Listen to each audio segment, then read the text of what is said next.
Assalamu alaikum wa rahmatullahi wa barakatuh. May peace, mercy and blessings of Allah subhanahu wa ta'ala Almighty God be on all of you. I am not shocked at all at the decision of the Interpol to once again refuse the request of the Indian government for a red corner notice against me. Maybe the common man in the street may be shocked. Maybe certain sections of the media may be shocked. But I'm sure the NIA and the Indian government is not shocked at all at the decision of the Interpol to once again refuse the red corner notice against me, because they know that all the allegations that are made against me, it is absolutely fictitious and they don't have an iota of evidence about it. My lawyers tell me that normally when any country requests for a red corner notice to the Interpol on charges of terrorism, rarely do they refuse it. But in this case, the Interpol, alhamdulillah, praise be to Allah, they refused it, knowing very well that all these allegations were fictitious, they don't have an iota of evidence, and it has a political and a communal agenda. Normally, when the Interpol issues a red corner notice against charges of terrorism, doesn't mean that the person is a terrorist.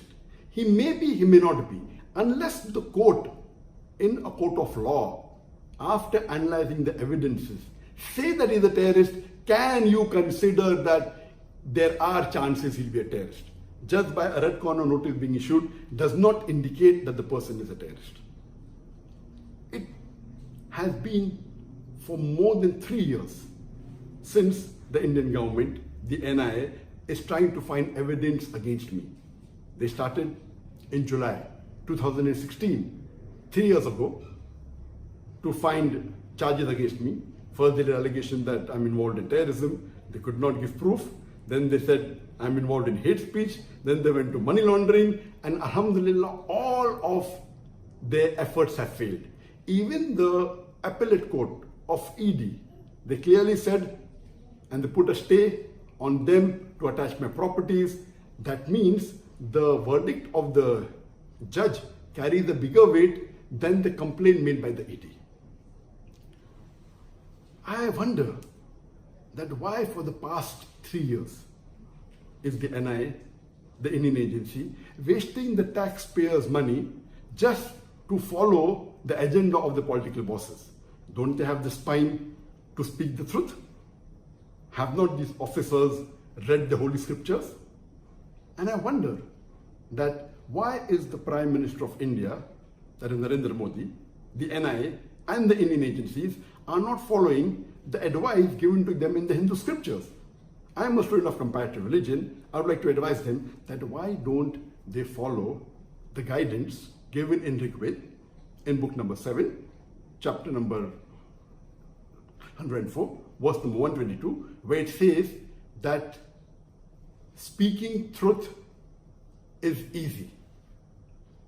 The distinction between falsehood and truth and the knowledge of absolute truth is mentioned in the scriptures.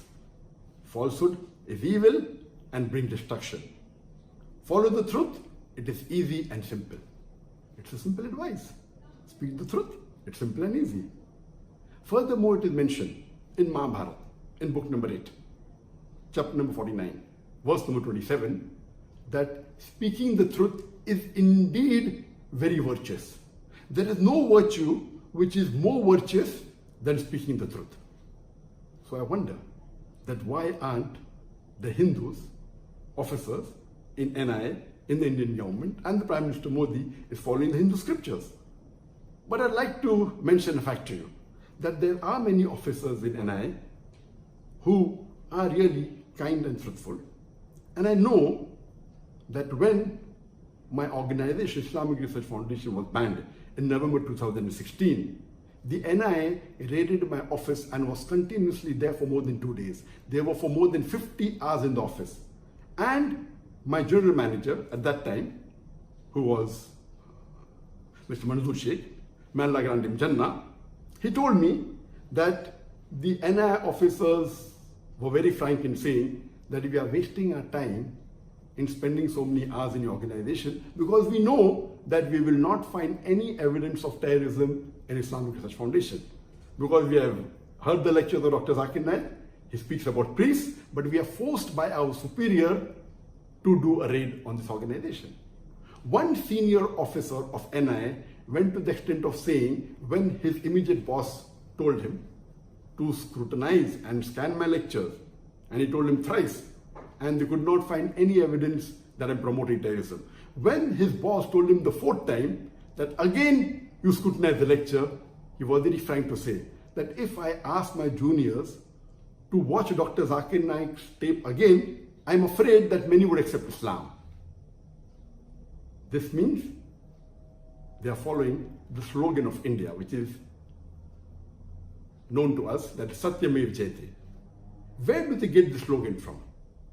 It is obtained from the Mundaka Upanishad, book number 3, chapter number 1, verse number 6, which says Satyamevam Jayate, Nantaman, which means truth triumphs alone, not falsehood.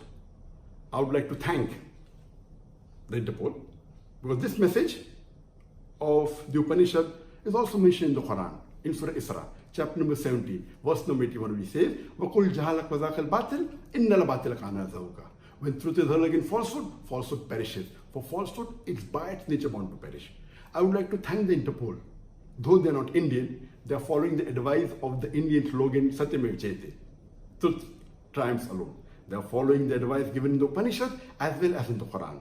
My only request is, why doesn't the Prime Minister of India, Narendra Modi, the NI and the Indian agencies also follow the advice of the Upanishad and the slogan of India, that is Satyamevam Jayate, truth triumphs alone. Thank you. Assalamu alaikum. May peace be on you.